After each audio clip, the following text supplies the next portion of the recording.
Welcome back to another episode of The Lofty Lender. Today, I am excited to be joined by Janee Moore. Janee is a Central Iowa native who's called Altoona home for the past 27 years and brings a really unique background into real estate.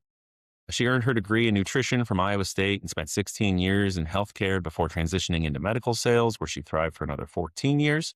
That combination of service, communication, and problem solving has translated incredibly well into a real estate career.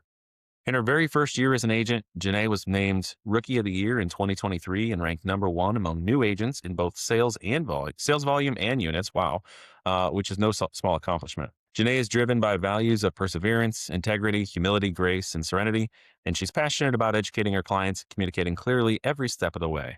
Whether someone is buying their first home, upgrading, or investing, Janee's focus is on helping them navigate the process with confidence and clarity. Janee, I'm excited to have you on the show today. Welcome to the Lofty Lender. Thanks for having me. All right. So just like I told you before, this is a very low pressure situation. We're just going to talk about you. So I'm curious. I know you and I have had this conversation, but for the listeners out there, why did you get into real estate? You mentioned you were in healthcare and in medical sales. Why real estate? Well, interesting transition. Was in diabetes education for a long time, working in hospitals. I worked everywhere in hospitals in Des Moines and Cedar Rapids. Got into a specialty of diabetes education, so I'm a certified diabetes educator for over 20, I think it's 25 years now.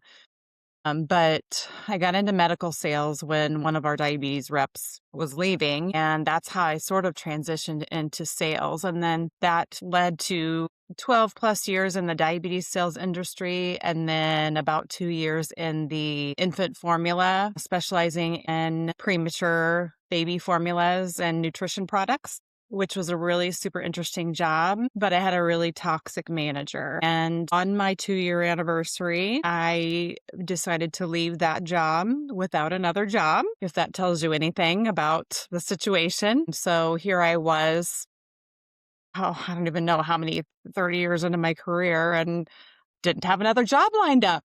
And I'm single. And so luckily I was in a position I could do that for a bit. I took a little bit of time off to reset. And then towards the fall of 2022, I started applying for positions again in sales. Many were nutrition related, but I got passed over for probably 2 to 3 positions that I was perfectly qualified for. Just wasn't in the alignment, I guess. And so I was like, well, I guess I'll start taking these classes because I don't have anything else lined up. So I really didn't intend to be doing this full time. But after I got my license in the winter of 2022, then 2023, I just dove right in. Jobs still were not coming to fruition for me. And then I just started to do well enough that I thought, well, maybe I can make this work.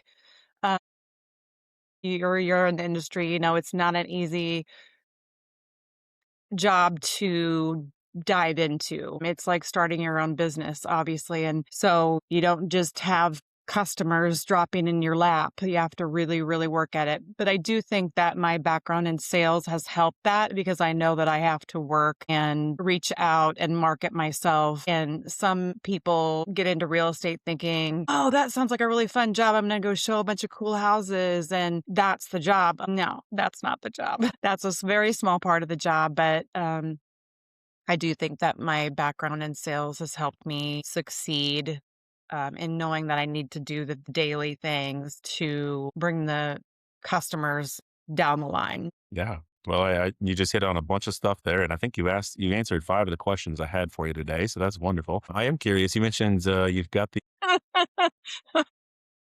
the 25 years of a certified. You said you're still certified with diabetes. Are you still certified Right. today, even though you're no longer in that? Yep, I'm a registered dietitian. I've got a lot of little alphabet soup behind my name I don't really use anymore.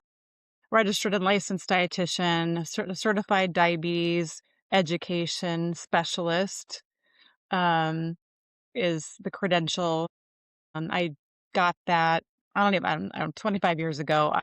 You have to have so many hours in one-on-one teaching with patients with diabetes, in addition to passing a pretty rigorous exam um, to get that credential. So something that I really enjoyed. I enjoyed teaching people. I enjoy education and also helping people through the psychological components of having a chronic condition like that. So yes, it was a job where I really felt like I was helping people. And that really pulls on the heartstrings of a lot of people, I'm sure, as far as, seeing someone going through certain things or being a part of it themselves. And now you kind of transition into real estate where all those skills you just mentioned, I think are really important for buying, the largest investment that you're going to have in your life. Are there any other skills that have kind of come to mind as you've been working with these people, just trying to, make sure that they find something they love, but also something they can afford? Gosh, I think the hardest part of the job is helping people manage the emotions of making a transaction such as this. When you're going through the choosing process, when you're going through, can I afford this and what's my payment going to be process? Going through the negotiation process can be very stressful. And so going back on my past jobs, and educating, focusing on education and really helping people to see the facts. I always tell people when they get to that point where they're feeling really stressed and, the emotions get involved, like, well, that seller, don't they understand that this or that or the other? I always say we need to go back to the facts. Here's what we offered. Here's what they countered back. What do you want? What's your next move? What's your next negotiation point? And I always say there's no real fair in real estate. It's just what we can all come to an agreement about. That's hard. Oftentimes the hard part is people want everything to be fair and sort of black and white, but it's just not that way in real estate. And helping people center and come back to here's what the facts are. Let's keep the emotions out of it. If we took all the emotions out of it and we're just looking at the facts, what do you want to do? Or what is your gut saying to you? So yeah, that's probably the hardest. I'm not sure if I answered your question, but that's You're good. probably the Absolutely. hardest part of the job, I think, is helping people manage the emotional side, the psychological side. You've got a alphabet soup behind your name, but I don't know that mental therapist was necessarily one of those. And I think that that's unfortunately what a lot of both of our jobs is getting people through the mental gap, I suppose, as far as understanding. Yes, I can afford this house, or actually, I need to have a real conversation with somebody. I really love that house, but I can't afford it, and unfortunately, I'm not there yet. But anyways, let's talk a little bit about your day. You mentioned that, you are a 2023 Rookie of the Year. You mentioned doing all your sales activities, things that you need to be doing every day. What does a day in the life of Janee Moore look like? Gosh, it depends on the day, but I would say the routine day. If I don't have customer appointments first thing in the morning, which usually my customer appointments are, evenings, weekends, that kind of thing. I do try to get up and do some walking on my treadmill, and then I look at emails and I try to answer some emails while I'm walking on the treadmill. And then I get ready, get showered, whatever, and usually try to get into the office. And I'm at Keller Williams in West Des Moines, and I have my own space there. So that's nice. And I can go and I kind of have a calendar of a routine that I like to do. Mondays, I like to look at the upcoming birthdays and see who's got a birthday coming up in the next couple weeks. If I don't have their address, make them out a card. I really like doing that. Nobody does snail mail anymore, and so to get a card from somebody in the mail, I hope is special, and it's a way that I can stay in front of people and say, "Hey, remember I'm a realtor." And then, I sort of have an alphabet of rotation of things that I follow up with people on Tuesdays. And so I like to send a lot of note cards. I like to, if I see on Facebook somebody just had a new grandbaby or a new baby, I'll send a card. And so really I'm at the office for most of the day. We have trainings and things at Keller Williams that I like to go to stay current with current trends, new ideas for marketing, things like that. And then obviously during the day, I'm working on any active contracts that are going on and negotiations with other realtors or calling on contractors to help if we've had an inspection and there are certain things that need to be addressed to call in contractors and sometimes going out to meet them at the house so we can get an idea, whether it's a buyer or seller, what kind of costs there are and what needs to be done to have a feel for what they need to do or what needs to be done with the house. And so that that can be used in the negotiations. Um, showings, it just depends on the client, but a lot of showings are in the evenings, weekends, things like that. And then, if I have an evening free, come home, hopefully make some dinner or not. Even though I'm a dietitian, I'm not always perfect either on, meal planning and make meal prepping and that kind of thing.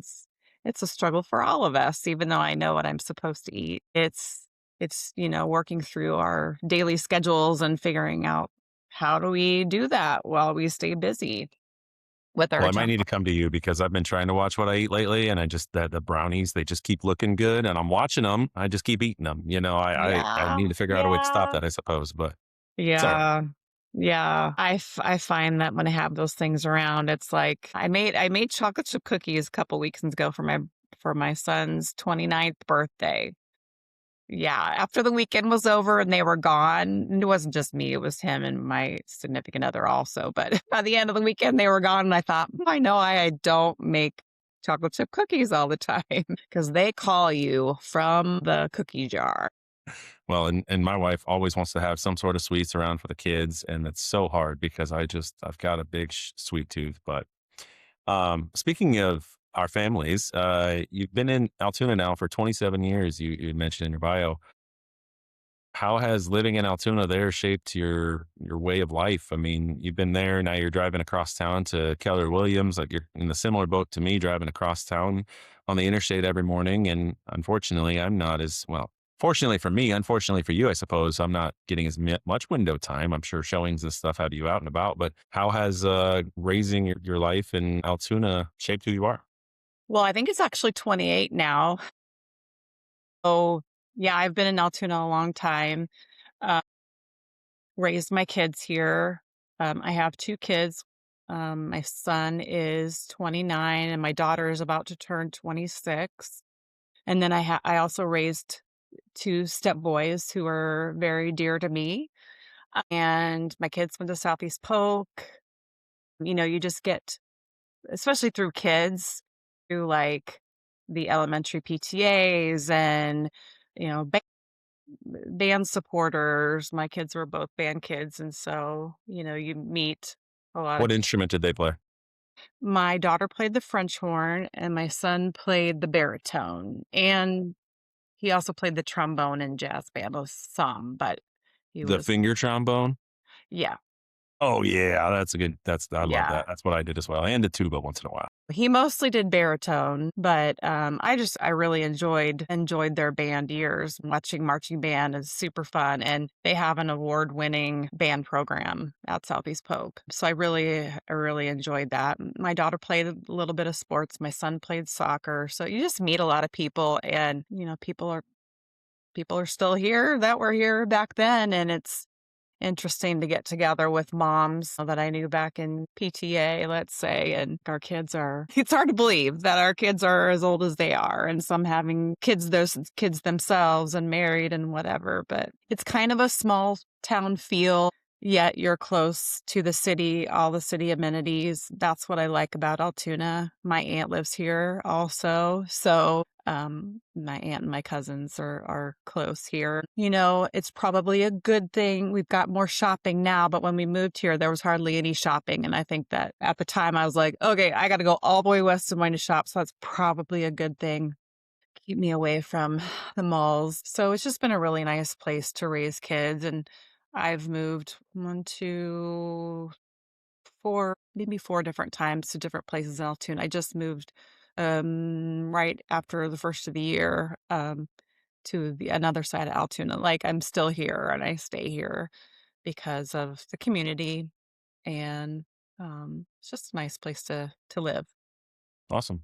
Yeah, actually, I hardly ever talk about this because it's kind of one of those things I've just forgotten. But I also played baritone and mainly played baritone throughout middle school, high school. I guess even I think fourth or fifth grade, I think is when I got my first baritone. And I found it not too long ago. We were cleaning out my parents' house as they were moving, and I found my old baritone and I picked it up, and my mouthpiece was a little, it had a little few cobwebs or whatever. So I cleaned that off, and then I started trying to play it, and I'm like, I don't remember how to even Your embouchure I was a can't little read bit music off, huh? anyway. Yeah, I couldn't read music at all. So I donated that back to the, high school because Well, I was like, that's "Well, some other kid needs this. I don't. I'm never gonna play this game." exactly. Yeah, that's great. That's Yeah, great. and our school was really good at marching band, so we did a ton of marching band, and being 6'10", I stood out. So my teacher was like, "Hey, we really need a sousaphone player." I was probably the big tallest sousaphone player in the state of Iowa back in the day, but that was a good time. Your parents didn't have any trouble spotting you on the field then, right? Nobody ever had trouble spotting me, but yeah, no, the sousaphone. But being 6'10" and having that really massive instrument, I mean, we'd go to schools and you'd have to go through doors in order to get back outside, and trying to carry that thing was fun. Let's just say that. So, Did you play um, basketball though too, right? no, I played miniature golf. Yes, of course, I played basketball. Yes, no, that's just my fun retaliation to that question. But yeah, I played Yeah, basketball in college and stuff, but I didn't play football, so I was able to do the marching band and stuff during halftime and football games. And gotcha. yeah, I really enjoyed band. I tried out for, the honor bands, all that kind of stuff, and it really came naturally for me, so I didn't really practice much when I was at home. I'm sorry, Mr. Will, don't be listening to this. Mhm. I never really practiced, but it was fine. But then when coming to the honor bands and that kind of stuff, I didn't practice, so I wasn't that good. So Yeah, I didn't make those, and that's okay. you have to practice for those auditions. Did your son ever do baritone Christmas or tuba Tuba Christmas? Christmas, yes. Did he? Those were cool. Yes, a couple of years. He's got the hat and everything that says That's Tuba awesome. Christmas. Yep, Yeah, I did a couple of those, and I think I took my baritone with me for the tuba, or I don't remember. It was a long time ago, but that's awesome. yeah, yeah. Oh, funny. So what do you like to do for fun? Do you sit at home and play the baritone? No, I was not well, I was a band kid. I played the xylophone, the bells for a while, and then I was a flag girl, side note. But that was only a year. My big thing in high school was volleyball. But what do I do for fun now? When the weather's right, last year no, 2 summers ago, I bought myself a little 21-foot camper. It's like an RV, like, it's the drivable ones, so I've had fun, and I've never been a camping person before, okay? I just was like, "This looks like so much fun, I like to be outside," and so I redecorated the inside, repainted, put wallpaper up, and it's been kind of fun to take that out to the different lakes or campgrounds, and it's just a really nice way to get away, and you can kinda unplug and be outside, walk outside, and do a lot of paddleboarding, some kayaking. What else do I like to do? I'd recently taken up pickleball, trying to learn how to do that, and I'm okay because I have this volleyball background, like, I'm an athlete, but there's still little tricks, and I need some practice. Your body doesn't move the way it used to back in the And day. that's true too. My hips don't move like they used to, but that's fun. That's been fun. What else do I like to do? I like to walk. I like to be outside. Yoga. I took a yoga certification class for somatic yoga. And it's a different kind of yoga where it's more slow and restorative movements to unwind tension in the body. So it's not like doing the crazy poses and holding them as long as you can. It's more of a restorative, grounding type of yoga. I'm certified in Reiki, which is a kind of a Japanese energy healing technique. So those are the little weird things about me. Trying to think, what else do Well, I do? That's well, why do you do this, Janae? I mean, you sound like you have a lot of fun. You could probably live out in the middle of the country, with your trailer for a while, your camper. What drives you? I mean, you have some goals, I assume, and those drive you so that you can do these things. Or being yeah. self-employed, it's really hard to figure out what really motivates you. It's really hard, and, I don't even I didn't have a concept of how different it would be to be self-employed because of all the extra taxes that I don't have an employer to pay I have to pay a self-employment tax, and then I have to pay for 100% of all of my health insurance. I think some people think that realtors just make all this money because, they see the 3% or whatever, like, wow, you're making a lot of money. Well, a third of that goes to my broker, a third of that goes to taxes. So I'm actually like getting a third of what.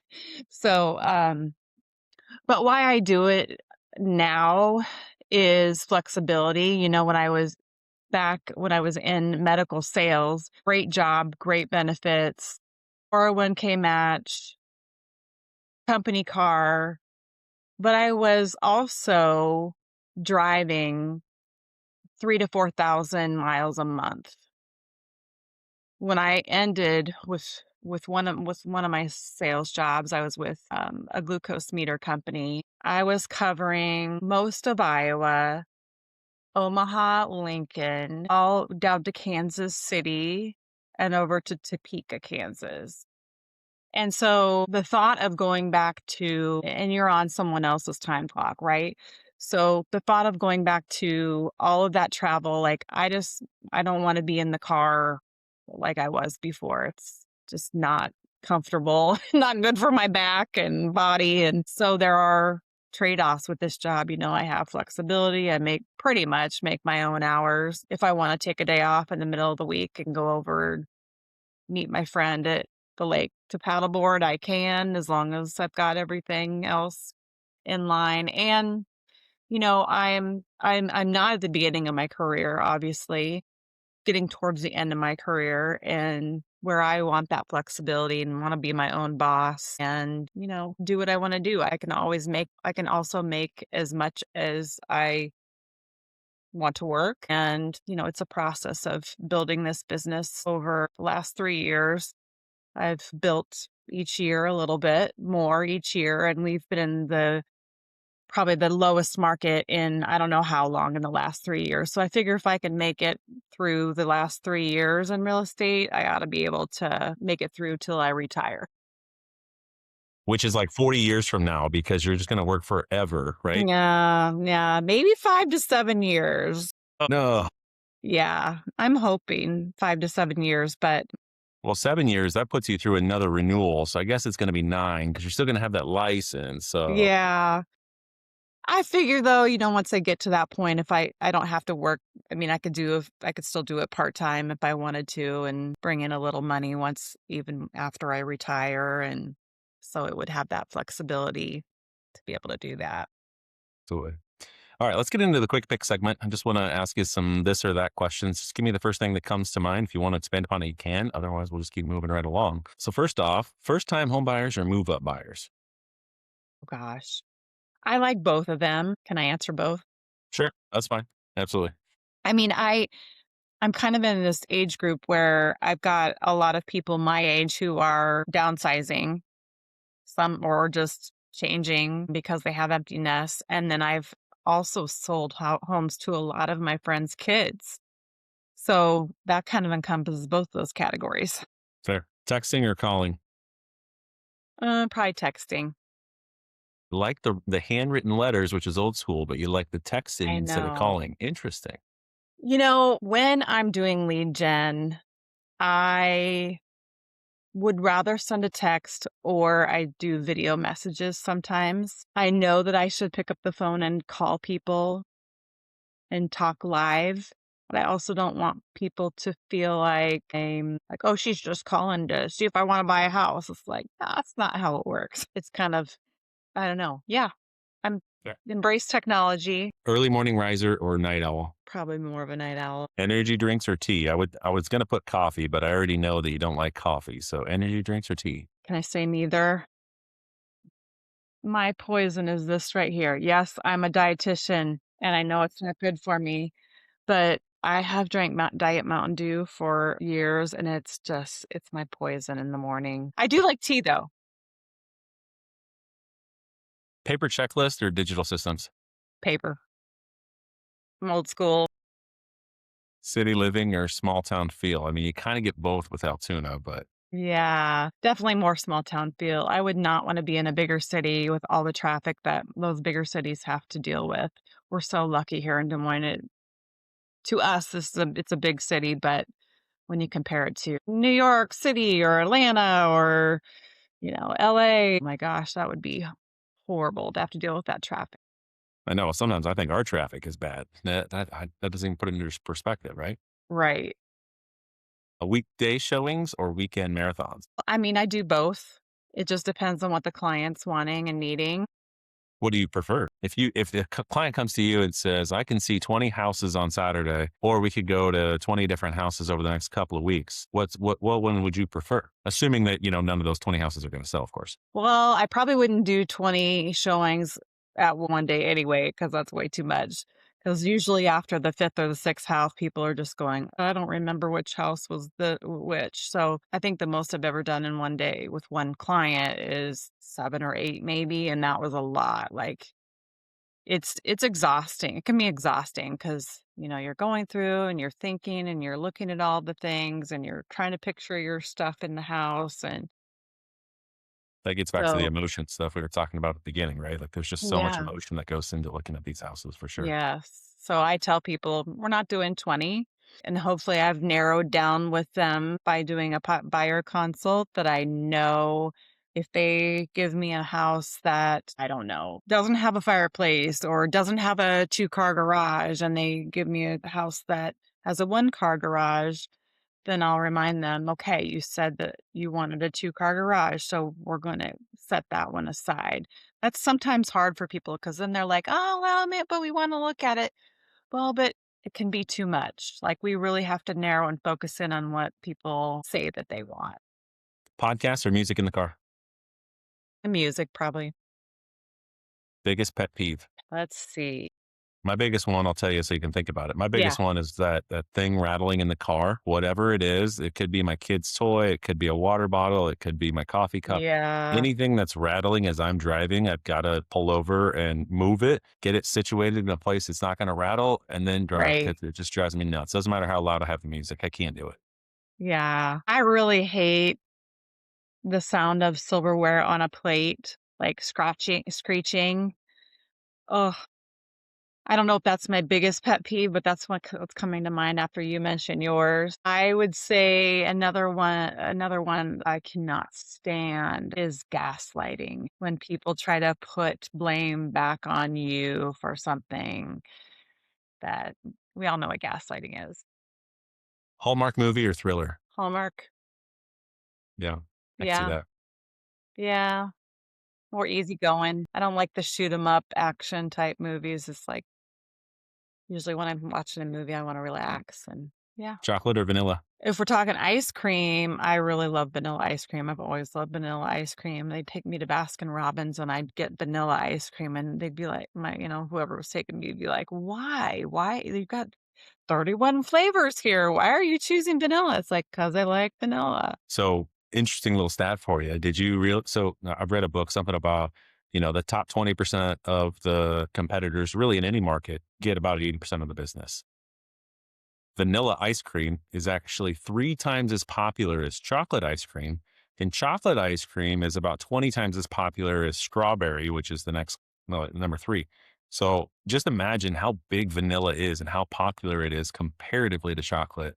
It just blows my mind. It's a crazy stat. Yeah. Favorite city to travel to? I really like Cabo. That's fun. Anywhere in Hawaii. I can't remember. I think it's called Lahui, and Kauai was one of my favorite places. Winters by the fireplace or summers by a campfire? Summer, summer for sure.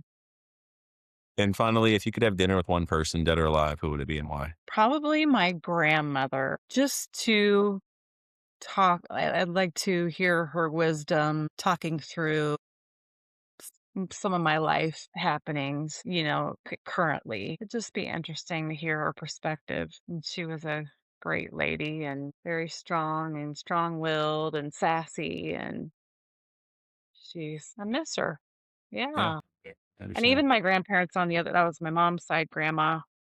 Even my grandparents on the other side, I didn't know as well. because we didn't live in the same town. But it'd be interesting to go back and talk to them too because they didn't live as long as my grandma did. Oh, I just didn't know them as well. Yeah. Yeah, I think that's one of the most common answers we get as grandparents. I know I've asked Really? my grandmother questions, but oftentimes her memory is just not there anymore. She doesn't remember a lot of those things from back in the day. I'll ask questions about, what was this like or what was that like? And she just kind of lost those memories. And it's really Huh. kind of sad. So that's why we got to pull out the old picture book and go through stuff and see if we can recall who some of these people even are. Cause, back in the day, you didn't put names on pictures of who they were or whatever. Yeah. But yeah, no, Yeah. grandparents, I think, are definitely the top answer for that question. Yeah. All Not right, let's get into surprising. the trending topic here. So, a lot of buyers right now say they're waiting for the spring market or they're waiting for rates to come down. What are you actually seeing out there? And what do you tell clients who are in that wait and see mode? Oh gosh, it's been going on for a couple of years, I think, where people are sometimes sitting on their low interest rates from the COVID years and waiting for the interest rates to come down and, waiting for the house prices to come down and wait, wait, wait. And honestly, house prices have cooled off some now and interest rates have come down probably close to a point, just depending on what day you're asking. But Yeah. we still see a lot of people sitting around and waiting. And the thing is, if we wait for interest rates to come down to some arbitrary number, do you think that you're the only one that's been waiting? So, what happens then if we go back to economics 101? If interest rates go down to whatever, whatever, five and a half, whatever it might be for a person, there's going to be a lot of other buyers joining into the market at that time as well, which then depletes inventory and supply and demand, the house prices then go up. So, to me, it seems smarter that if you need to make a move and you want to make a move, just to do it during the winter. I mean, the winter months are a good time because not as many people are active. So the buyers have a lot of times have a lot more leverage in the sale. And just don't wait. If you happen to get a interest rate that's 6.5, whatever, buy the house now under the current price. Don't wait for them to be elevated. You can always refinance your loan later to a lower interest rate. So, I guess the question is, would you rather pay more, 10,000 more for the house or have a lower interest rate for a short period of time and then refinance, What's your take on that? I totally agree. I always say you marry the house and you date the rate. And you can totally always change dating partners, but it's a lot harder to change spouses. It's possible. It's just a lot more work and a lot more costly. It's kind of like selling a house. You have to pay to get rid of that thing. It's going to take a little bit more. But with interest rates, you can easily change that interest rate by refinancing, or looking at a temporary buy down option or things like that that are going to help you out, especially in higher rate environments. So I think all those things are exactly accurate with what you're saying. People are still out there curious and wondering, should I buy? Should I wait? The number one thing I always tell people is the best time to buy was yesterday. The next best time is right now. And the reason Mhm. is because the value of homes continues to rise, even though values have dipped a little bit over the last year in some markets. Some areas they're still going up. It really depends on your price point. I mean, I know my house, it dipped down for a little bit in value and it's gone back up. And I'm actually going to get more than what I was anticipating getting for it because I was expecting the market to, get worse. And it didn't because even though the interest rates are higher, people are still out there buying houses. We're still getting buyers are still getting offers accepted because sellers want to move. And buyers, like you said, they can get a little more leverage during these winter months because most people don't want to move. If you're listing your house in the winter, you're willing to move in the winter. If buyers are out there looking, you got a lot more options available just to you. You got a day or two to decide about this instead of having to go and look at a house and it being the spring market and 55 other people are also doing showings the same day and you better hope your offer is stronger than them. So Right. totally agree. I'm right there in that same boat with you. Right. Yeah. Especially if you're someone who needs to sell a house before buying, that's hard to do in a spring market when, there's so many other buyers out there who could come in and scoop up that house. that you're wanting while waiting for your house to sell. Yeah. Well, Janae, it's been great having you on the show today. If somebody wants to reach out to you and get a hold of you, what's the best way they do that? I know that mail would be preferred, but what's the best way for them to get a hold of you? Yeah, my phone number is 515-778-6851. My email is Janee Moore, Moore @kw.com. Or you can just call into Keller Williams of Greater Des Moines and ask for me or ask to leave me a message. Those are the best Awesome. ways to get a hold of me. Well, thanks Follow again me for on sharing your story. Facebook and Instagram. Perfect. Look at my reviews on Google. What's the handle? Is it just Janae Moore? Yeah. Yeah. Yeah. All right. Well, thank you again for joining the show. For all you listeners out there, be sure to follow us on all social media platforms. Subscribe to the Lofty Lender podcast so you never miss an exciting episode. And as always, stay curious. We'll see you next week on the Lofty Lender. Thank you.